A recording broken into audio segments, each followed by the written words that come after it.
Welcome to the Engineering Influence podcast presented by the American Council of Engineering Companies.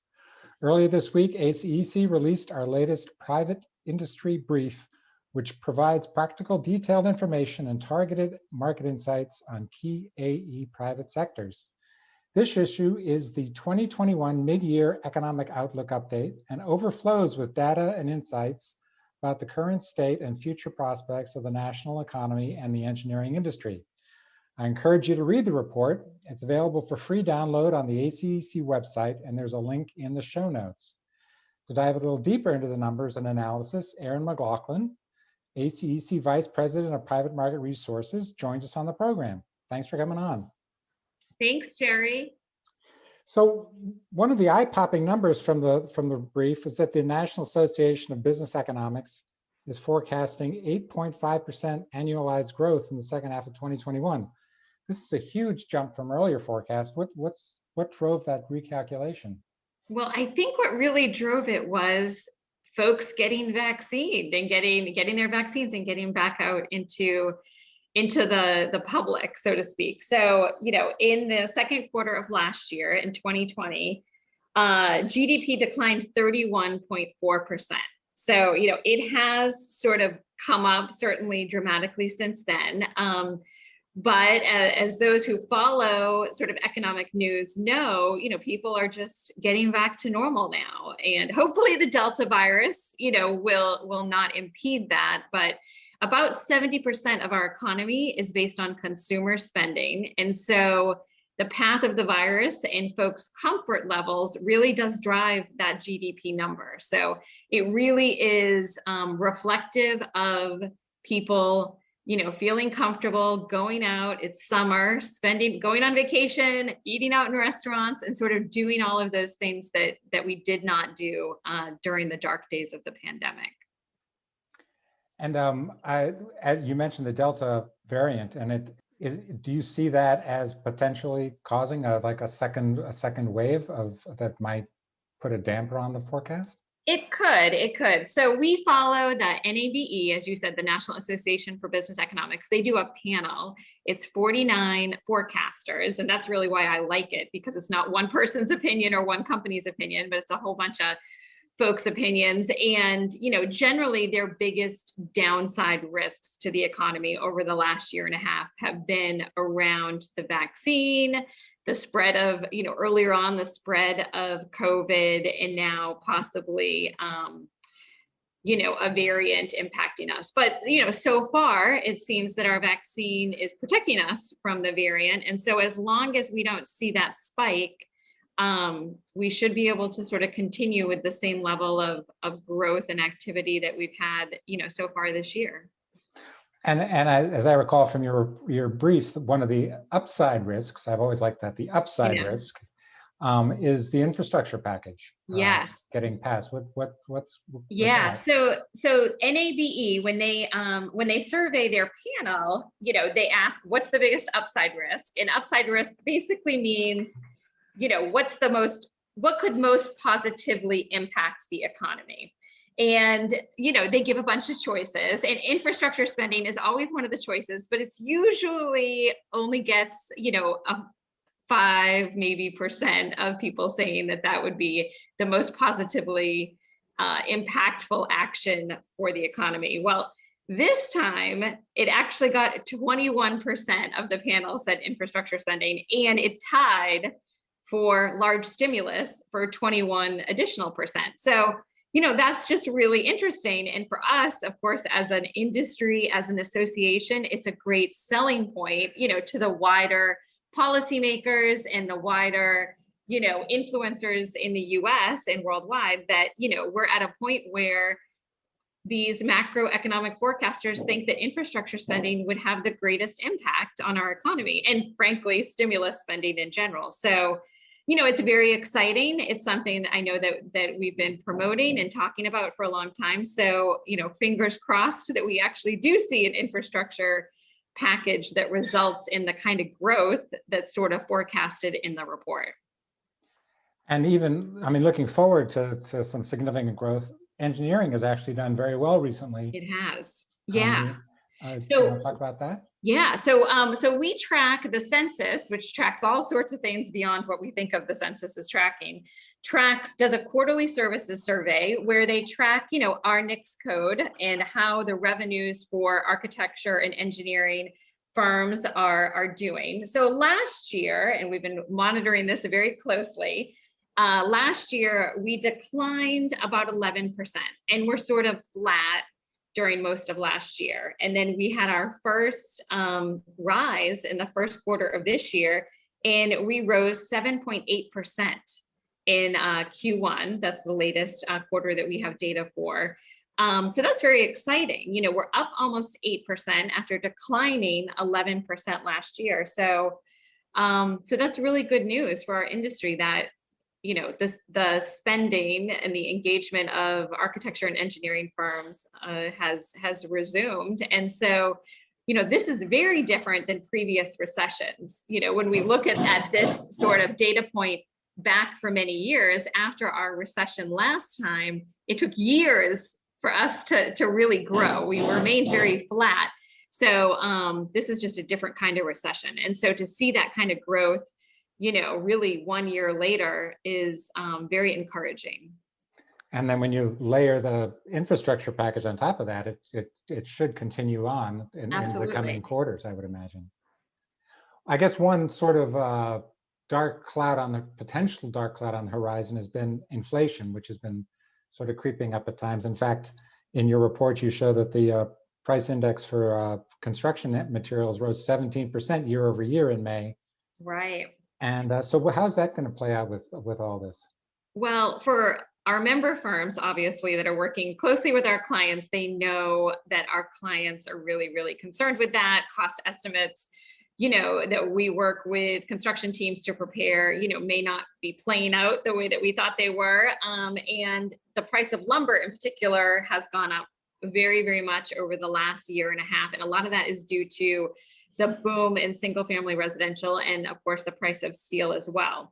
So, that's the producer price index, and that did show a 17% rise in May of 2021 over May of 2020. Now, what's really interesting, just in the last few days, it's being reported in the business media that lumber prices have started to decline and stabilize. So this is very encouraging because it means that, some of our, especially for land development clients, maybe some of our home building clients won't feel so constrained, or they'll have some more predictability and be able to continue on and expand their projects. And it will just sort of, give us some more certainty. However, steel prices are still on the rise, and it will be interesting to see if an infrastructure bill package, does pass, how the price of steel is impacted. One of the segments that I found most interesting in the brief was your report on the use of alternative and high frequency data in economic forecasting. Yeah. Would you talk about that? Yeah, I mean, I'm a nerd, so I think this is really interesting. And so, in the last recession, everybody wasn't walking around with an iPhone or a smartphone, and we didn't have sensors everywhere. And so now the world is just monitored much differently than it was before. And so it's been very, very interesting to sort of follow this and watch how these, what are called alternative or high frequency data, is being used by economists and policymakers to gauge how we're doing. So I wrote an article about it, and I actually featured the mobility trends index from Apple. And so that's something that anyone, any person with internet access can go look at. I included the link, and you can type in any city in the US, any major city, and you can see how many people, going back since before the pandemic, how many people are taking transit now versus before, or how many people are walking or driving now versus before. And really, this is helping economists gauge, on a day-to-day basis, are people returning to work? Are people getting back on the metro? And that's just very interesting, again, because we're in an economy that's about 70% consumer spending, to understand, are people spending money in the same way they did before? And there's other indexes that are used. I'm sure a lot of people have heard of the Open Table Index, and whoever thought that an online reservation system would become an economic index, but it is. It enables folks that follow that, and again, it's available to anyone to check it to see, what cities and what countries even are opening back up. What kind of restaurants people are dining in? Are people going back to the central cities where offices were closed, where many restaurants unfortunately have had to close, and that kind of a thing. So it's just really, and also, of course, there's tax consequences to how people spend their money, and that tax money helps fund infrastructure and, helps private commercial real estate developers decide what to develop. So being able to track this, right down from the consumer level, even to business travelers. Are they back flying? Are they back staying in hotels? So it is very, very interesting. And it's interesting that almost anyone can sort of track this stuff for their own information as well. I remember way back when, before all this, when we used to wait to hear what the results were from the cardboard index, people using cardboard for sending boxes. And that was as advanced as we got. Yeah. So one of the staples of your publication is the market sector outlooks, in which you forecast growth or even decline in 5 private market sectors. So let's just look at a few of them. The first off, the one that jumped out at me was the communication sector, which is expected to grow by 50% through 2025. What's behind that? Well, this is really interesting. We actually did a special brief last year, which I think is still pretty relevant. Although if the infrastructure bill passes, we will go ahead and update that brief. But communication, which includes broadband, data centers, that kind of thing, is really considered to be the leading growth market over the next few years. And there's, we work with FMI to source some of this data that's included in the brief, but it's not a big market. So growing by 50% over the next 5 or 6 years isn't, trillions of dollars, but it is a market that will go probably from about 23 billion this year to about 34 billion in 2025. And really the reason for this is that, especially during the pandemic, we realized that this country needs to be connected in a way that it's not connected. We have people that want to work from home and they need a reliable internet connection. We had remote learning, we have telehealth appointments, and people also streaming a lot of entertainment that maybe they didn't some years ago. So communication and broadband as infrastructure has become increasingly accepted by policymakers. So any infrastructure package, I think of the 3 various, the Republican, the Biden plan, and the bipartisan plan, do include money for broadband. That's pretty extensive. And it's really about connecting, especially in rural communities in the US, areas that have not been connected.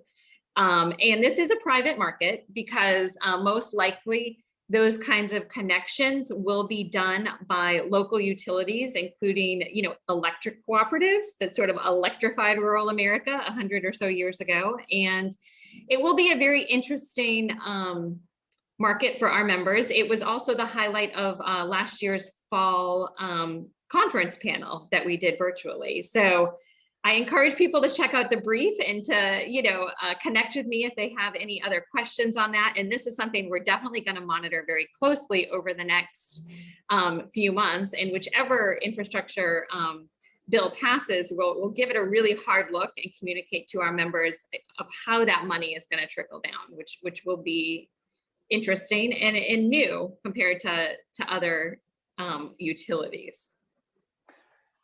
And a long time utility is water, and that's another area that you expect to see some growth, both in water supply and wastewater. Right. Why do you expect to see a big growth there?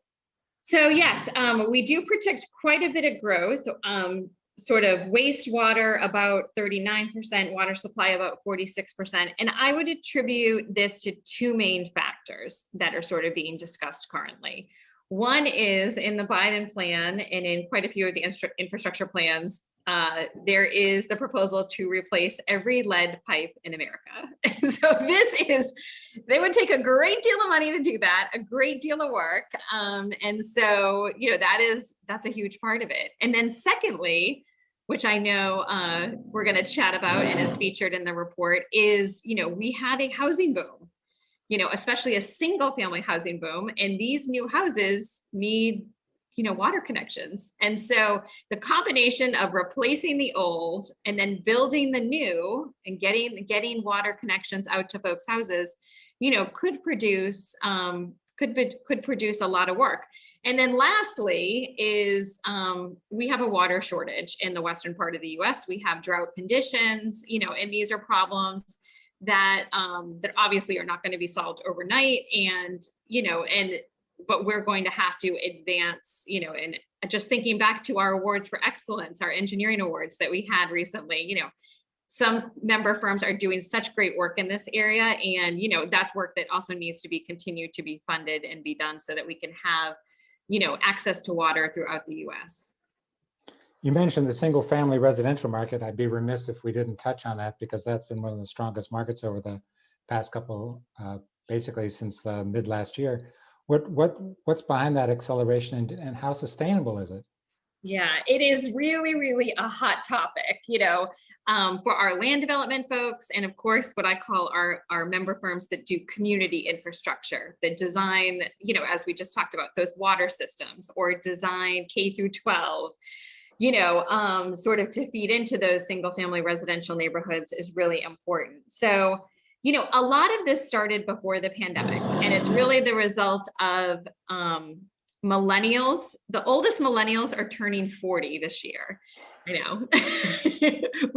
Jerry and I are a little older than the millennials. So, but yeah, the oldest millennials are turning 40, and they are just at that age where they are buying houses, or they are buying bigger houses. And, the bigger houses probably really came into focus if they were sitting at home with their kids and their partners, having to remote learn and work. And so we're seeing that, and it's a larger generation. So, that connected to low interest rates and is really just spurring this, growth in residential. We also have an affordable housing crisis in the US. So the makeup of that residential, is something that's always needing to be scrutinized a little bit. But regardless, and I detailed this in the report, in May 2021, there was a 46.1% growth in single family design and construction compared to May of 2020.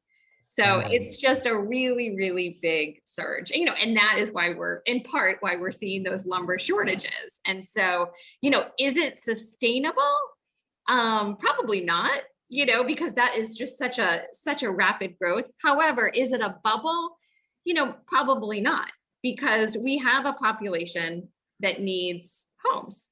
And so, the need for the residential is going to continue to be there. Well, great. I think that's probably a good place to end. Appreciate you taking the time to talk with us about this. Thank you. You've been listening to the Engineering Influence podcast presented by the American Council of Engineering Companies. Thanks for listening.